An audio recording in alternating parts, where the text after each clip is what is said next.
Hi guys, welcome back to my channel which is head bath guys. ಇವತ್ತಿನ ಒಂದು topic Zee entertainment enterprises ಅಂತಕ್ಕಂಥ ಒಂದು share ಮೇಲೆ, zeal ಅಂತ ಏನು ಕರೀತಾರೆ ಶಾರ್ಟ್ ಫಾರ್ಮಲ್ಲಿ. ಸೊ ಆ ಒಂದು ಶೇರ್ ಮೇಲೆ ಈ ಶೇರು ಇವತ್ತು 30% ಡೌನಲ್ಲಿ ಕ್ಲೋಸ್ ಆಯಿತು. ಏನಪ್ಪ ರೀಸನ್ ಅಂತ ಹೇಳಿದ್ರೆ ಆಲ್ಮೋಸ್ಟ್ ಎಲ್ರಿಗೂ ಕೂಡ ಗೊತ್ತಿರುತ್ತೆ. ಝೀ ಮತ್ತು ಸೋನಿಯ ನಡುವೆ ಒಂದು ಮರ್ಜರ್ ಆಗ್ತಾಯಿತ್ತು. ಆ ಒಂದು ಮರ್ಜರು ಕ್ಯಾನ್ಸಲ್ ಆಗುತ್ತೆ ಇವತ್ತು. ಸೊ ಆ್ಯಕ್ಚುಲಿ ಅದು 2 ವರ್ಷದ ಹಿಂದೆನೇ ಆ ಒಂದು ಮರ್ಜರ್ ಆಗಬೇಕಿತ್ತು. ಹೇಳ್ಕೊಂಡು ಡ್ರ್ಯಾಗ್ ಮಾಡಿ ಇಲ್ಲಿ ತನಕ ತಂದರು. ಫೈನಲಾಗಿ ಸೋನಿಯವರು ನಾವು ಮಾಡಲ್ಲಪ್ಪ, ಸಾಕು ನಮಗೆ ಅಂತ ಹೇಳ್ಬಿಟ್ಟು ಕ್ಯಾನ್ಸಲ್ ಮಾಡ್ತಾರೆ. ಸೊ ಆ ಒಂದು ರೀಸನ್ನಿಂದ ಈ ಒಂದು ಝೀ ಅನ್ನೋ ಶೇರ್ನಲ್ಲಿ, ಈ ಝೀ ಎಂಟರ್ಪ್ರೈಸಸ್ ಅನ್ನೋ ಒಂದು ಶೇರ್ನಲ್ಲಿ 30% ಅಷ್ಟು ಕ್ರ್ಯಾಶ್ ಆಗುತ್ತೆ ಇವತ್ತು. ಸೊ ಏನಾಗುತ್ತಪ್ಪ ಈ ಒಂದು ರೀಸನ್ನಿಂದ? ಒಂದು ಮೇಯ್ನಾಗಿ ಏನು ಫಾರಿನ್ ಇನ್ಸ್ಟಿಟ್ಯೂಷನಲ್ ಇನ್ವೆಸ್ಟರ್ಸ್ ಇರ್ತಾರೆ. ಮತ್ತು ಏನು ಇನ್ಸ್ಟಿಟ್ಯೂಷನಲ್ ಇನ್ವೆಸ್ಟರ್ಸ್ ಅಂದ ತಕ್ಷಣವೇ ಫಾರಿನ್ ಅವರಾಗಿರ್ಬೋದು ಅಥವಾ ಡೊಮೆಸ್ಟಿಕ್ ಅವರಾಗಿರ್ಬೋದು. ಸೊ ಎಲ್ಲರೂ ಸೆಲ್ ಮಾಡೋಕ್ಕೆ ಸ್ಟಾರ್ಟ್ ಮಾಡಿಬಿಡ್ತಾರೆ. ಸೊ ಯಾವ ಥರ ಅಂದರೆ ಈ ಪಾಲಿಕ್ಯಾಬ್ ಮತ್ತು ಡೆಲ್ಟಾ ಕಾರ್ಪಲ್ಲಿ ನಮಗೆ ನೋಡೋಕ್ಕೆ ಸಿಕ್ಕಿತ್ತು ಈ ಥರ. ಸೊ ಆ ಒಂದು ಸಿನಾರಿಯೋ ಇದ್ರಲ್ಲಿ ಕೂಡ ನೋಡೋಕ್ಕೆ ಸಿಗುತ್ತೆ ನಮಗೆ.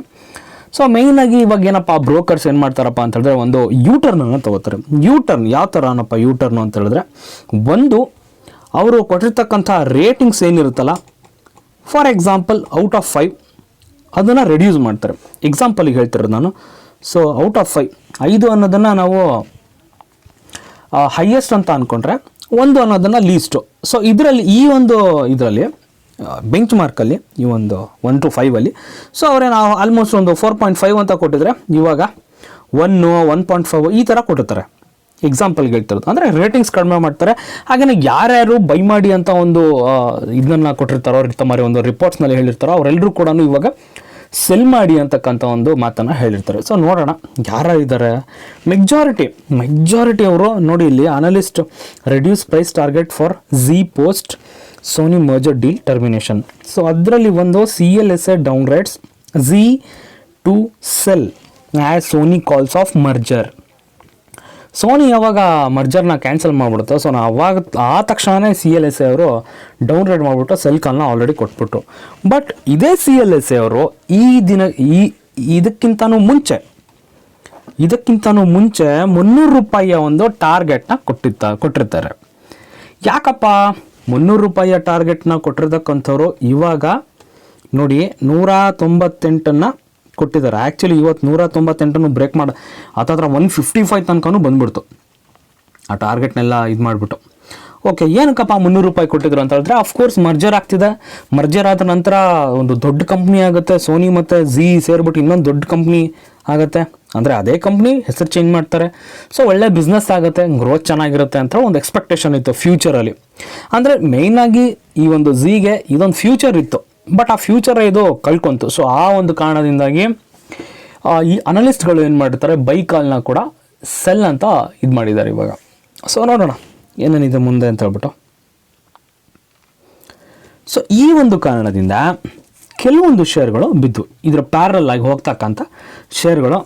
ಅದರಲ್ಲಿ ಝೀ ಲರ್ನ್ ಮೇಯ್ನಾಗಿ ಏನಾಗ್ತಿದೆಯಪ್ಪ ಅಂತ ಹೇಳಿದ್ರೆ, ಈ ಶೇರ್ನಲ್ಲಿ ಈ ಏನು ಝೀ ಎಂಟರ್ಟೈನ್ಮೆಂಟ್ನ CEO ಇದ್ದಾರೆ ಪುನೀತ್ ಗೋಯಂಕ ಅಂತ ಹೇಳ್ಬಿಟ್ಟು. ಪುನೀತ್ ಗೋಯಂಕ ಅಂತಕ್ಕಂಥವ್ರು ಏನಿದ್ದಾರೆ, ಇವ್ರು ಏನು ಹೇಳ್ತಿದಾರಪ್ಪ ಅಂತ ಹೇಳಿದ್ರೆ, ಏನು ಮರ್ಜರ್ ಆದಮೇಲೆ ಅಂದರೆ ಸೋನಿಯಾ ಮತ್ತು ಝೀ ಎಂಟರ್ಟೈನ್ಮೆಂಟ್ನ ಎರಡೂ ಕೂಡ ಮರ್ಜರ್ ಆದಮೇಲೆ ಈ ಪುನೀತ್ ಗೋಯಂಕ ಏನಿದ್ದಾರೆ, ನಾನು CEO ಆಗಬೇಕು ಅದರಲ್ಲಿ ಅಂತ ಹೇಳ್ತಾರೆ.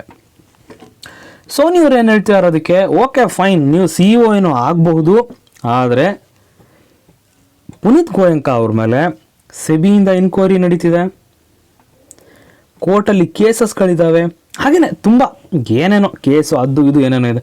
ಸೊ ಇದೆಲ್ಲನೂ ಕೂಡ ಕ್ಲಿಯರ್ ಆದಮೇಲೆ ನಾವು ನಿಮ್ಮನ್ನು CEO ಮಾಡ್ತೀವಿ ಅಂತ ಹೇಳ್ತಾರೆ. ಇದು ಆ್ಯಕ್ಚುಲಿ 2 ವರ್ಷ, ನಾನು ಸ್ಟಾರ್ಟಿಂಗಲ್ಲೇ ಹೇಳಿದೆ, ಇದು 2 ವರ್ಷದ ಹಿಂದೆನೇ ನಡಿಬೇಕಿತ್ತು. ಇವರೇನು ಮಾಡಿದ್ರು, ಝೀದವರು ತಳ್ಕೊತಾ ಬಂದರು, ಮಾಡೋಣ ನೋಡೋಣ ಅಂತ ಹೇಳ್ಬಿಟ್ಟು. ಬಟ್ ಫೈನಲ್ಲಾಗಿ ನಿನ್ನೆ ದಿನ ಇದನ್ನು ನಾವು ಕಂಪ್ಲೀಟಾಗಿ ಕ್ಯಾನ್ಸಲೇ ಮಾಡಿಬಿಡ್ತೀವಿ, ನಿಮ್ಮ ಸವಾಸನೆ ಬೇಡ ಅಂತಕ್ಕಂಥ ಮಾತುಗಳನ್ನು ಹೇಳಿದರು. ಸೊ ಆದ ಕಾರಣ ಇವತ್ತು 30% ಅಷ್ಟು ಸ್ಟಾಕು ಕ್ರ್ಯಾಶ್ ಆಯಿತು.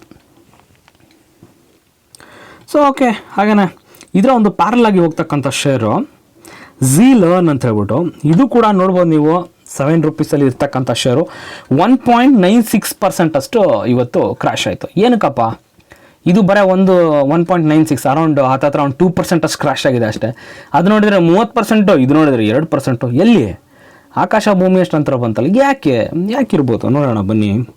ಯಾಕಂತ ಹೇಳಿದ್ರೆ ಸಿಂಪಲ್ಲು, ನೋಡಿ ಇದರ ಮಾರ್ಕೆಟ್ ಕ್ಯಾಪಿಟಲೈಸೇಷನ್ ಎಷ್ಟಿದೆ, 243 ಕೋಟಿ. ಯಾವಾಗ ಒಂದು ಕಂಪನಿಯ ಮಾರ್ಕೆಟ್ ಕ್ಯಾಪಿಟಲೈಸೇಷನ್ನು 500 ಕೋಟಿಯಿಂದ ಕಡಿಮೆ ಇರುತ್ತೋ, ಸೊ ಅಂಥ ಕಂಪನಿಗಳಿಗೆ 2% ಒಂದು ಲೋವರ್ ಸರ್ಕ್ಯೂಟ್ ಇದ್ದಂಗೆ. ಸೊ 2% ಅಷ್ಟೇ ಬೀಳ್ತಕ್ಕಂಥದ್ದು, ಅದ್ರ ಮೇಲೆ ಬೀಳಲ್ಲ. ಯಾಕಂತ ಹೇಳಿದ್ರೆ ಈ ಒಂದು ಇದೆ ನೋಡಿ, 500 ಕೋಟಿ ಮಾರ್ಕೆಟ್ ಕ್ಯಾಪಿಟಲೈಸೇಷನ್ನಿಂದ ಕಡಿಮೆ ಇದ್ದರೆ, ಇಲ್ಲಿ ನೋಡಿ ಇಲ್ಲೇ ಇದೆ ಮಾರ್ಕೆಟ್ ಕ್ಯಾಪಿಟಲು ಝೀಲರ್ನಿಂದು 243 ಕೋಟಿ. ಸೊ ಆ ಕಾರಣಕ್ಕೋಸ್ಕರ 2% ಅದರ ಲೋವರ್ ಸರ್ಕ್ಯೂಟ್. ಸೊ ಲೋವರ್ ಸರ್ಕ್ಯೂಟಿಗೆ ಬಂದು ಹೋಗಿಬಿಟ್ಟಿದೆ ಅದು, ಯಾವುದೋ ಝೀಲರ್ನು. ಓಕೆ, ಅದೊಂದು ಕಡೆ. ಆದರೆ ಇನ್ನೊಂದು ಕಡೆ ರಿಪೋರ್ಟ್ನ ಮೂಲಕ ಒಂದು ಬರ್ತಿರ್ತಕ್ಕಂಥ ವಿಷಯ, ಇದು ಯಾವುದೇ ಕಾರಣಕ್ಕೂ ಏನು ಶೋರ್ ಹಿಂಗೆ ಆಗುತ್ತೆ ಅಂತ ಹೇಳೋಕ್ಕಾಗಲ್ಲ. ರಿಪೋರ್ಟ್ನ ಮುಖಾಂತರ ಬರ್ತಿರ್ತಕ್ಕಂಥ ವಿಷಯ ಏನಪ್ಪ ಅಂತ ಹೇಳಿದ್ರೆ, ಮುಂದಿನ ದಿನಗಳಲ್ಲಿ ಈ ಒಂದೇನು ಇವಾಗ ಏನು ನಡೀತಿದೆಯಲ್ಲ ಇದರಲ್ಲಿ, ಸೊ ಅದಾನಿಯವರು ಎಂಟರ್ ಆಗಬಹುದು. ಅಂದರೆ ಅದಾನಿಯವರು ಬಂದ್ಬಿಟ್ಟು ಈ ಒಂದು ಕಂಪನಿನ ಬೈ ಮಾಡಬಹುದು ಅಂತಕ್ಕಂಥ ಒಂದು ಮಾತುಕತೆ ನಡೀತಿದೆ. ಬಟ್ ಇದು ಶೋರ್ ಅಲ್ಲ, ಹೇಳೋಕ್ಕಾಗಲ್ಲ, ಆಗದೇನೂ ಇರ್ಬೋದು ಇದು. But this is not sure. ರಿಪೋರ್ಟ್ನ ಮುಖಾಂತರ ಇದು ಬರ್ತಿರ್ತಕ್ಕಂಥ ಒಂದು ಸುದ್ದಿ. ಓಕೆ, ನೆಕ್ಸ್ಟ್ ನೋಡೋದಾದರೆ ನೋಡಿ, ಇದರಲ್ಲಿ ಪ್ರಮೋಟರ್ಸು ಯಾವುದರಲ್ಲಿ ಝೀ ಎಂಟರ್ಟೈನ್ಮೆಂಟಲ್ಲಿ 3% ಪ್ರಮೋಟರ್ಸು. ಇದರಲ್ಲಂತೂ ನೋಡಿ FII ಮತ್ತು DII ಡೊಮೆಸ್ಟಿಕ್ ಟೋಟಲಿ ಇನ್ಸ್ಟಿಟ್ಯೂಷನಲ್ ಇನ್ವೆಸ್ಟರ್ಸನ್ನು ಹೇಳೋದಾದ್ರೆ ನೋಡಿ 28%, 43%. ಹೇಳೋಕ್ಕಾಗಲ್ಲ. ಆಲ್ಮೋಸ್ಟ್ ಇವರು ಯಾವಾಗ ಸೆಲ್ ಮಾಡ್ತಾ ಬರ್ತಾರೋ ಹಿಂಗೆ ಲೋವರ್ ಸರ್ಕ್ಯೂಟ್ ಹಿಂಗೆ ಬರ್ತಾನೇ ಇರುತ್ತೆ. ಕಡಿಮೆ ಕ್ವಾಂಟಿಟಿನ ಸೆಲ್ ಮಾಡಿದರೆ ಏನು ಅಂಥ ಇಂಪ್ಯಾಕ್ಟ್ ಆಗಲ್ಲ ಮಾರ್ಕೆಟಲ್ಲಿ. ದೊಡ್ಡ ಕ್ವಾಂಟಿಟಿಯ ಶೇರ್ಸ್ ಯಾವಾಗ ಸೆಲ್ ಆಗುತ್ತೋ ಈ ಥರ ಒಂದು ಲೋವರ್ ಸರ್ಕ್ಯೂಟ್ಗಳು 15% ಆಗಿರ್ಬೋದು, ಹಾಗೆ 20, 30 ಈ ಥರ ಸರ್ಕ್ಯೂಟ್ಗಳು ಬರ್ತಿರ್ತವೆ. ಸೊ ಈ ಒಂದು ಮತ್ತೆ ಮುಂದಿನ ದಿನಗಳಲ್ಲಿ ಏನಾಗ್ತಾವಪ್ಪ ಅಂತ ಹೇಳಿದ್ರೆ, ಕಂಪನಿ ಬೀಳ್ತಾ ಇದೆ, ಜನರಲ್ ಮೀಟಿಂಗನ್ನು ಕರೀತಾರೆ. ಸೊ ಅದ್ರಲ್ಲಿ ಕೂಡ ಏನೇನು ಮಾಡಬೇಕು, ಈ ಪುನೀತ್ ಗೋಯಂಕ ಅವರು ಇದ್ದಾರೆ. ಸೊ ಅವರು ಈ ಥರ ಎಲ್ಲ ಸೆಬಿ ಎನ್ಕ್ವೈರೀಸ್ ಎಲ್ಲ ನಡೀತಿದೆ. ಸೊ ಅದನ್ನೆಲ್ಲ ಕಡಿಮೆ ಮಾಡೋಕ್ಕೆ ನೋಡ್ತಾರೆ. ಸೊ ನೋಡೋಣ ಮುಂದಿನ ದಿನಗಳಲ್ಲಿ ಯಾವ್ಯಾವ ಥರ ಅಪ್ಡೇಟ್ಸ್ ಬರುತ್ತೆ ಅಂತ ಹೇಳ್ಬಿಟ್ಟು. ಇನ್ ಕೇಸ್ ಏನಾದರೂ ಮೀಟಿಂಗ್ ಏನೂ ನಡೀಲಿಲ್ಲಪ್ಪ, ಅದ್ರ ಪಾಡಿಗೆ ಏನಿದೆ ಹಿಂಗೇ ನಡೀತಾ ಇದೆ ಅಂತಂದರೆ ದಿನೇ ಸ್ಟಾಕು ಬೀಳ್ತಾ ಹೋಗುತ್ತೆ.